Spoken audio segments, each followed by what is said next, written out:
तो ये हमारे पास में क्वेश्चन है नीट 2025 का, और इसको चलिए डिस्कस करते हैं।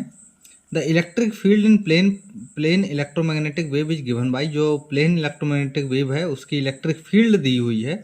ई जेड इक्वल टू दिया है 60 cos कोष्टक में 5x प्लस 1.5 इंटू 10⁹ ठीक है।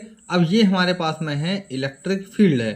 अब हमको बताना है the expression for corresponding magnetic field, magnetic field के बारे में बताना है। तो सबसे सिंपल चीज़, एक चीज़ मैं आपको यहीं पे बता दूं, वो ये है कि ये मान लीजिए हमारे पास में x है, y है, एक्सिस है, ये हमारे पास में है x एक्सिस, और इसके परपेंडिकुलर में ये होती है हमारे पास में इस थोड़ी सी, हाँ ये हमारे पास में z है।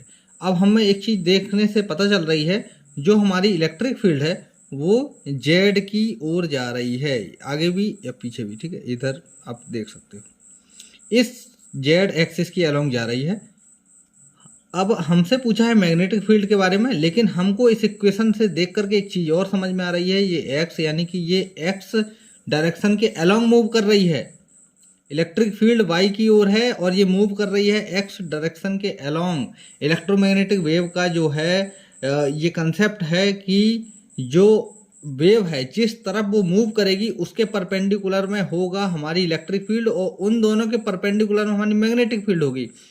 तो देखिए इधर मूव कर रही है, इसके परपेंडिकुलर में यानी कि 90 डिग्री पर है हमारी इलेक्ट्रिक फील्ड, और इसके 90 डिग्री पर इन दोनों के यानी कि जिस तरफ चल रही है, यानी तीनों आपस में क्या होते हैं 90 डिग्री पर अलाइन होते हैं।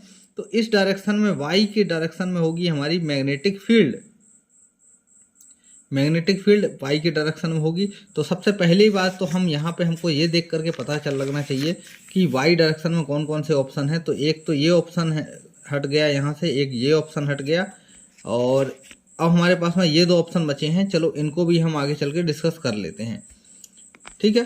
तो चलो देखते हैं, हमको इस इक्वेशन में देख करके एक चीज़ और समझ में आ रही है, जो ई नॉट की वैल्यू हमको दिख रही है। ई नॉट यानी कि peak electric value, electric field की पीक वैल्यू। तो ई नॉट जो निकल के आ रहा है वो आ रहा है 60, एम्पलीट्यूड होता है, ओके।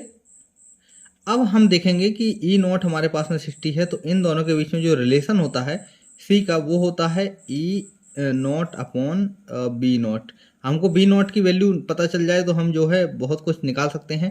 तो इसको हम इधर ले जाएंगे, इसको उधर लाएंगे। ये क्या है, स्पीड ऑफ लाइट है, इसको उधर ले जाओ, तो बी नॉट इक्वल टू हो जाएगा ई नॉट अपॉन सी। अब इसकी ई नॉट की वैल्यू है 60, अपॉन रखो यहाँ पर। अब यहाँ पे करो 3 इंटू 10⁸, ओके। अब ये निकल के आ जाएगा 0 3 3 2 या 6, 0 की 0 और 3 1 या 3। अब इसको ऊपर ले जाओ तो 20 इंटू 10⁸ हो जाएगा, ओके। अब इसके बाद में इस पॉइंट को इधर से इधर ले जाओ, यहाँ पे अगर 20 का पॉइंट लगा दूँ तो इसको इधर ले जाओगे लेफ्ट हैंड साइड में। तो ये सॉरी ये गलती हो गई यहाँ पे, फिर से सिली मिस्टेक। इसको हम ऊपर ले जाएंगे तो ये -8 में हो जाएगा, ठीक है। अब हम इस पॉइंट को इधर ले जाएंगे तो हमारा एक पॉजिटिव बढ़ेगा, तो 2 इंटू 10⁻⁷ हमारा आंसर आ जाएगा, और ये हमारी पीक वैल्यू है।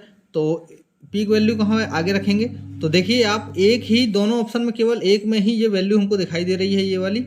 तो हमारा ऑप्शन फेज सेम रहेगा, तो ये हमारा ऑप्शन जो है करेक्ट है। सेकंड नंबर का ऑप्शन जो है हमारा करेक्ट है। बिल्कुल आपको भी सवाल इसी तरीके से करना है, और आपको अगर ये सवाल बन गया है तो बहुत अच्छी बात है, अगर नहीं बना है, अभी कंसेप्ट समझ में आ गया है तो और अच्छी बात है। और अगर आपको बहुत सारे इसी तरीके के सवाल को समझना है तो आप चैनल को अभी सब्सक्राइब कर लीजिए। फिलहाल के लिए वीडियो को लाइक कर दीजिए, जिससे और भी बच्चों तक यह वीडियो पहुंच सके। फिर मिलते हैं अगले किसी लेक्चर में, और फुल सीरीज को देखने के लिए आप अभी प्लेलिस्ट को देख सकते हैं और चैनल को भी सब्सक्राइब कर सकते हैं, जिससे हम भविष्य में मिलते रहेंगे।